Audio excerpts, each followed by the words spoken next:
students, today I am taking class 6 subject English lesson number 8 and the lesson name is the Emperor's New Clothes। यहाँ पर इस पूरे lesson में ये बताया गया है कि जो किंग है वो किस तरह से पूरे स्टेट को लुक आफ्टर करते हैं, लेकिन जो ये किंग है इसकी एक स्पेशलिटी है कि इसका बहुत कुछ टाइम बहुत टाइम ये कहाँ पर स्पेंड करते थे, ड्रेसिंग रूम में। तो ड्रेसिंग रूम दैट इज उसे क्या शौक था, उसका एक फोन था किंग का न्यू ड्रेसेस पहनना। तो यहाँ पर अब ये न्यू ड्रेसेस पहनने के कारण ना तो वो अपने स्टेट को प्रॉपर तरीके से देख पाते थे, ना सोल्जर्स को केयर कर पाते थे, क्योंकि मोस्टली टाइम वो अपना कहाँ स्पेंड कर दिया करते थे, ड्रेसिंग रूम में। So today we will be start at a comprehension part and it has given on page number 67 and a point that is comprehension. First question I am reading. Why did the people usually say that the emperor in his dressing room? मतलब ऐसा अक्सर लोगों के द्वारा सुना जाता था या कहा जाता था कि राजा कहाँ होंगे, अपने ड्रेसिंग रूम में। तो ऐसा क्यों कहते थे? तो इसका आंसर ये है, the people usually sad that the emperor was in his dressing room because emperor who was so exceedingly fond of new clothes that he spent all his money on his being well dressed। मतलब वो mostly time अपना कहाँ spend करते थे, dressing room में, और बहुत पैसा जो स्टेट का हुआ करता था उस मनी को वो किस में स्पेंड करते थे, उनकी कॉस्टली ड्रेसेस में। He cared nothing about reviewing his soldiers, ना तो वो अपने स्टेट के राज्य के जो सोल्जर्स हैं उन्हें देखते थे। गोइंग टू द थिएटर, पूरे टाइम वो थिएटर जाते थे, और going for a ride in his carriage, या फिर वो राइडिंग किया करते थे। Except to show off his new cloth, सिर्फ क्या करने के लिए वो इतना राइडिंग करते थे और थिएटर जाते थे, अपने ड्रेसेस को शो ऑफ करने के लिए। He had a coat for every hour of the day, मतलब उनके पास इतने कोट हुआ करते थे कि वो हर घंटे में, हर आवर में, वो एवरी आवर ही चेंज हिज कोट, मतलब वो जितने भी आवर्स होते थे और जब वो बाहर होते थे तो उस पूरे आवर्स में वो अपने पर आवर में कोट चेंज करते थे। मतलब कहने का मीनिंग ये है कि he is the very fond of changing dresses, wearing dresses and for show off. ये पहनते भी थे तो वो क्यों पहनते थे? सिर्फ शो ऑफ करने के लिए। Second question, who came to the great city one day and what did they convince the emperor about? एक दिन कौन आया और किस तरह से उन्होंने कन्विंस किया किंग को, एम्परर को? One day two swindlers came to the great city. What is the meaning of swindlers? One who cheats others an instrument or machine for weaving cloths. ये swindlers मतलब यहाँ पर इस लेसन में इसका मीनिंग ये है कि ऐसे दो चीट्स जो कि क्या करते हैं, उनके पास कुछ ऐसी मशीन या वेव्स होते हैं जिससे कि वो ड्रेस बनाते हैं और लोगों को चीट करते हैं।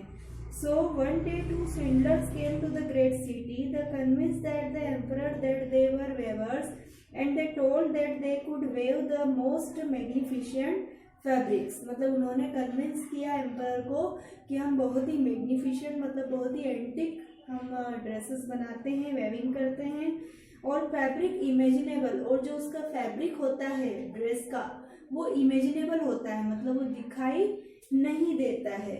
And not only were their colours and patterns uncommonly fine, but clothes made of his cloth had a wonderful way of becoming invisible to anyone who was unfit for his office.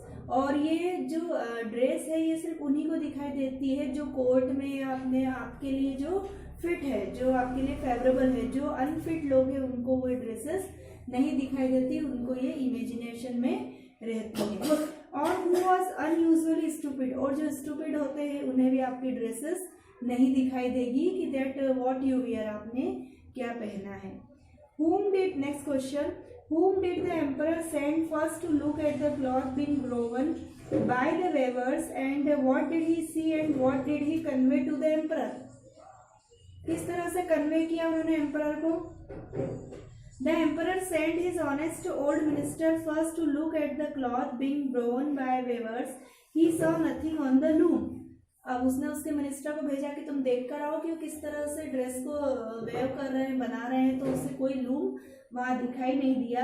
He told everything to the emperor as the weavers told him, और उसने वही सब कहा जो कि weavers ने उससे कहा। क्योंकि उसे तो कुछ दिखाई दे नहीं रहा था। तो जब उसने मिनिस्टर को देखने के लिए भेजा तो उसने वही सारे वर्ड्स बोले जो स्विंडलर ने उसे कहे। Then why were the people of the town impatient to see the cloth, क्यों हो गए पीपल वहाँ के इम्पेशेंट इसको देखकर। The people of the town were impatient to see the cloth because the whole town knew about the cloth's peculiar power and all were impatient to find out how stupid their neighbors were। मतलब उन्होंने देखा कि ये किस तरह का stupid person है जो इस ड्रेस को पहने हुए है।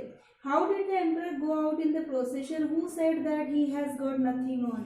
एम्परर जब एक प्रोसेशन में गया तो उसे किसने कहा कि तुमने तो तुम्हारी ड्रेस कुछ भी नहीं पहनी है।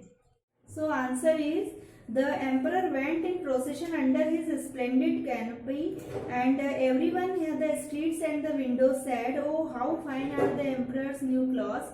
Don't they fit him to perfection?" मतलब सब ऐसा क्यों बोल रहे थे कि बहुत ही अच्छी ड्रेसेस है, क्योंकि कोई भी उनके कोट के लिए अनफिट नहीं होना चाहता था। And see his long train, a little child said that he has got nothing on। लेकिन बच्चे जो होते हैं वो हमेशा सच बोलते हैं, उन्हें किसी प्रकार से ऐसा कुछ सेल्फिश नहीं रहता। तो उसने चाइल्ड ने कहा कि राजा ने तो कुछ भी नहीं पहना है। So fill in the blanks you have to do yourself, then state true or false। I am reading true or false। First one day two priests came to the emperor's town। Emperor के town में priest आए थे क्या? नहीं, emperor के town में कौन आए थे? स्विंडलर्स। तो ये क्या है? फॉल्स है। The emperors thought the swindlers clothes would fit for him. Emperors ने क्या सोचा कि जो इसके एम्परर ने सोचा कि जो स्विंडलर्स है ये मेरे लिए फिट है। तो it is true. The emperor provided the swindlers with silk and gold thread. अब क्या हुआ कि जब उन्होंने चीटर ने कहा, स्विंडलर्स ने राजा से कहा कि हम आपके लिए कैसी इमेजिनेबल ड्रेस बनाएंगे तो इसके लिए थ्रेड और गोल्ड चाहिए, तो उसने फिर उनको सिल्क और गोल्ड बहुत सारा दिया। तो it is right, true. Then the emperor gave the swindlers a cross to wear in their button hole. नहीं, क्योंकि उसने तो ड्रेस बनाई नहीं थी तो बटन होल कैसे देगा। तो it is false. The little child was the first to say that the emperor was wearing nothing। क्या वो लिटिल चाइल्ड था जिसने कहा था कि राजा ने तो कुछ भी नहीं पहना है। तो इट इज राइट, मतलब ये ट्रू है। So first one false, second one true, third one true, fourth one false and last one true. Now we will come on page number 68। Put a tick correct option. The emperor was exceedingly fond of, किस चीज के fond थे वो? New clothes. In the great city where the emperor lived a life was always, मतलब कैसी रहती थी उनकी लाइफ? हमेशा खुश रहते थे। तो that is answer, right answer is gay. Then next, the swindler said that cloth had a wonderful way of becoming. तो क्या आएगा right answer? Invisible. Before the procession the swindler set up all night and burn more than, उन्होंने क्या बनाया? 6 candles.